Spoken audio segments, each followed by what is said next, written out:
Do you know how someone as dumb as Homer could have a genius daughter like Lisa? Turns out, there's a crayon stuck in his brain that turned a genius into a fool. When Homer was 6, he wanted to test how many crayons a human nose could hold. He jammed 16 crayons up his nostrils. One giant sneeze later, he shot out 15 of them. But the last one, a blue crayon, got lodged deep in his skull. And just like that, his brilliance was blocked, and Homer became the doofus we know today. One day, the Simpsons went to a comic convention. Homer, being his goofy self, started mimicking animal movements, cracking up the whole crowd. Sensing a business opportunity, Homer decided to invest all his savings into the animation studio's stock. He rushed to the bank to withdraw the money, but the account was under both his and Marge's name, and it required her signature. So Homer put on a performance to convince her. Sign it, please.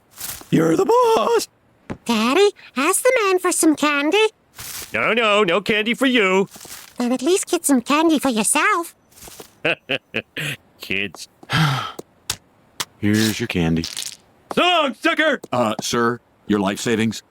Yes, I see that it's in bill form. Excellent. At the stock exchange, an employee warned him about the risks of investing, but Homer was too busy daydreaming about dancing with beautiful women once he got rich. Without hesitation, he dumped all his money into the animation company's stock. Just as he thought he was on the verge of financial freedom, the stock tanked. A brutal 75-point crash. The animation studio went bankrupt on the spot. And since Homer was the only shareholder, he became the public face of failure. Homer was devastated for about a second, then casually broke the bad news to his family. Surprisingly, they didn't blame their lovable idiot. Wanting to make up for it, Homer looked for fast ways to earn money. One of his drinking buddies told him about a research lab that paid people to test experimental drugs. High risk, high reward, just a few minor side effects. After thinking it over, Homer headed to the lab. There, researchers sprayed him with an appetite-suppressing perfume. Sure enough, food-obsessed Homer showed zero interest when faced with a table full of delicious dishes. But that's only because he'd gone blind. Luckily, the blindness was temporary. Next up, they tested his reflexes. And even a rat outperformed him. But then, something about Homer's brain caught the scientists' attention. An X-ray revealed something shocking. There was a crayon lodged right in the middle of his skull.